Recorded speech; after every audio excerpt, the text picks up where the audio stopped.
I'm out on the Meetup Hills this evening. Bit of a leg stretch, and I want to say a few thank yous and a few words and a bit of a chat beyond that. I'm slowly heading towards Crook Peak, which you can maybe see behind me beneath the sun. 700 subscribers, so wow. Thank you very much to each and every one of you for your support in getting this far. I still want to try and get to 1,000 in the next few months, hopefully.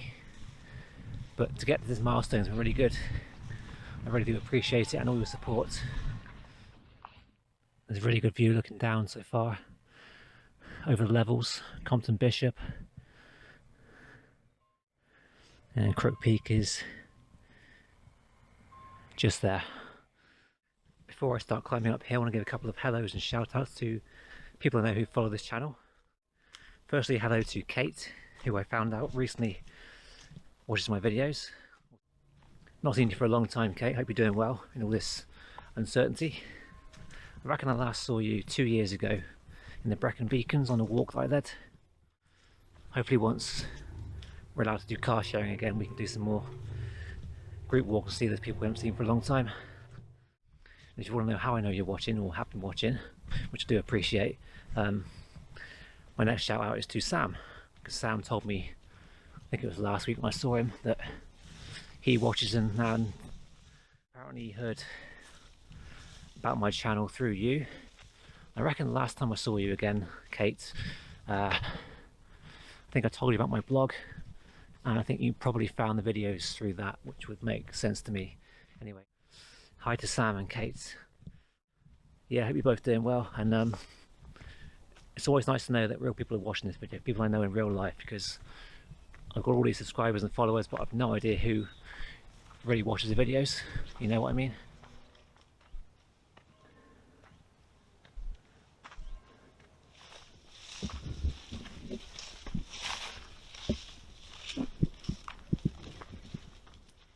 I've never actually walked this path before. It should bring us out onto Wavering Down and the trig point.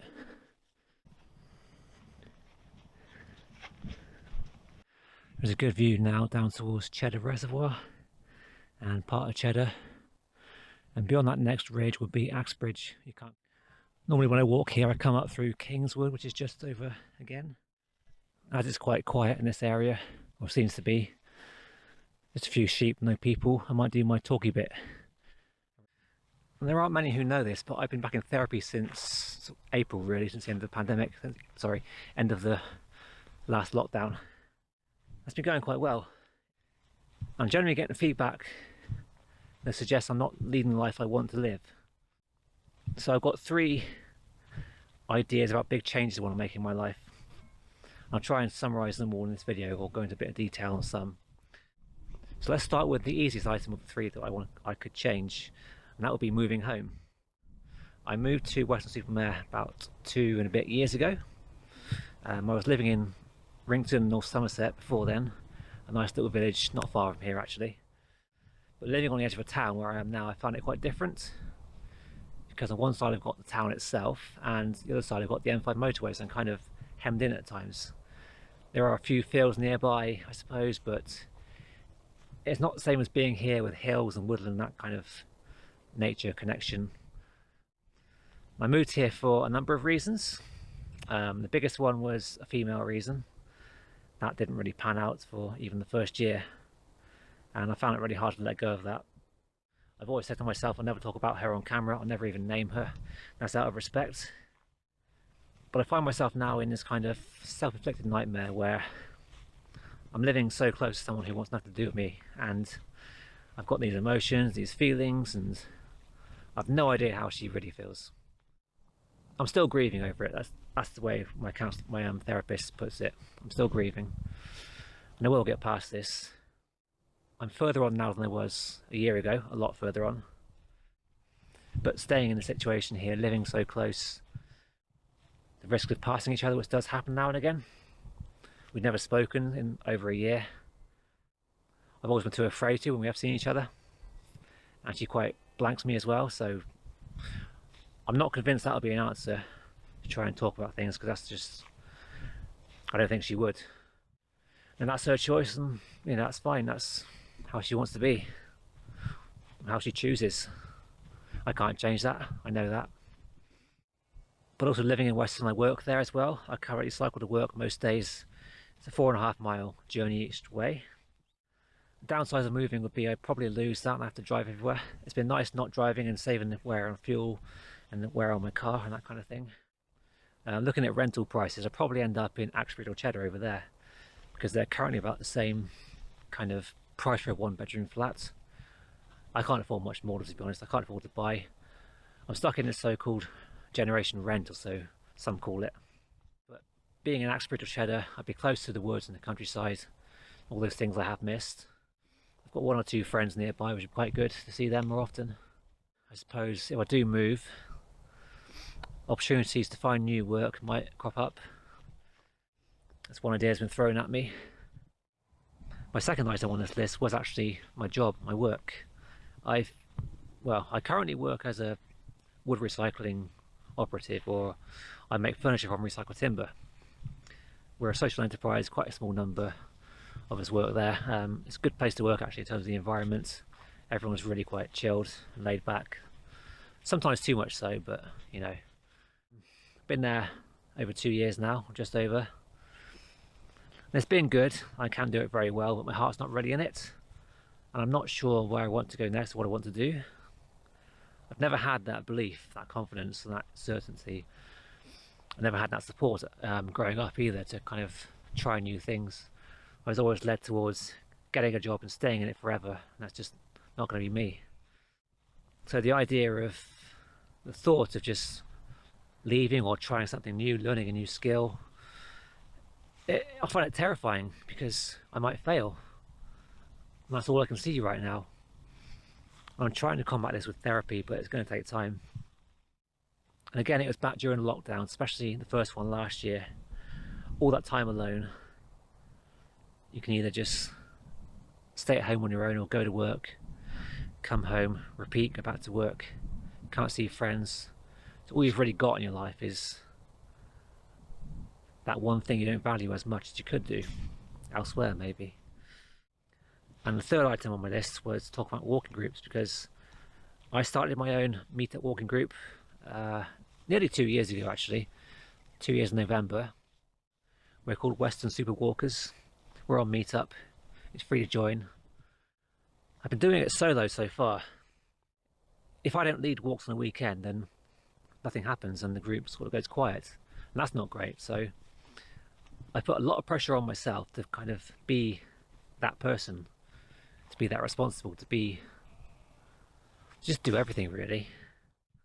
I like leading walks, I do. I've done it now for, 8 years in various groups and with friends as well. Running a group on my own, doing all the main input, it's taken too much out of me, to the point where I've just almost given up at times. My subscription runs out in November this year. It costs me £85 every 6 months to use Meetup to host the website or host the program. I'm going to cancel it this year. It's not been announced yet, but I'm going to end things in November. I do charge £1 per walk to get some of the money back, but I never quite break even with the lockdowns and things. To try and make money from this would be asking a lot of my free time. It wouldn't be enough to sort of quit my job either, not nearly enough to even go part-time. It's been a good experience, definitely. I met some good people and all that kind of thing. And I started it again to kind of help me deal with the loss of that relationship I mentioned earlier. And it has helped in some way. Since that last I tend to favour longer walks, up to around 15 miles a day, whereas very few in my group would do that, so I have to kind of meet the average and do a 10-mile walk most of the time, which is fine, but then it kind of limits me to where to go. I would rather be going and doing my own thing more often now, because I stayed so local for the first 3 months of this year. And again, the pressure I put on myself to be the sole organiser of everything and try to appease other people means I neglect that and I miss out on things. So I'm going to be relaxing, I hate that word, it's been used too much this year. I'm going to be cancelling, that's even worse actually. I'll be cancelling that walking group this year. I'm going to rejoin another group, or not rejoin, but assign myself as a walk leader, events organizer on their list. They got quite a few already.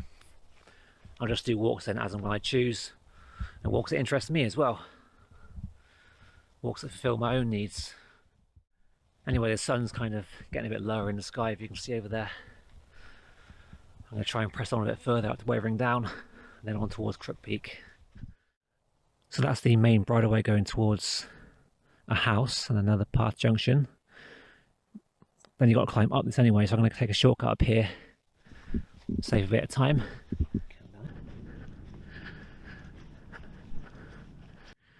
And there is the trig point. I think it's 211 metres above sea level.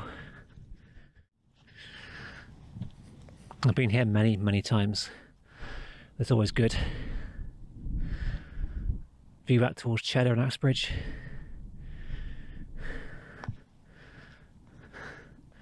I'm going to go in this way.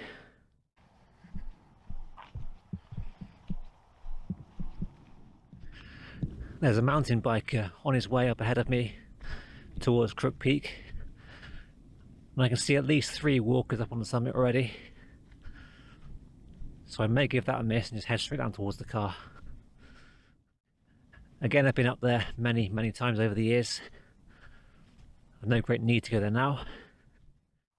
Crook Peak's now somewhere behind me, and I'm heading down the hill towards the car. You can just see it. A few thoughts to summarise then. Firstly, 700 subscribers, fantastic, thank you very much to everyone. Thanks also to those people I know in real life who watched my videos. It means a lot to me. In terms of my changes for my own life, number 1, find somewhere new to live. Number 2, find a career I'm passionate about, really passionate about. And number 3, well, I'm going to give myself some time away from the walking group, of course. Still do the occasional group walk, but not on all my own terms, I guess. And fourthly, I guess you could say, somehow try and boost my self-esteem. It's not too much to ask though, is it?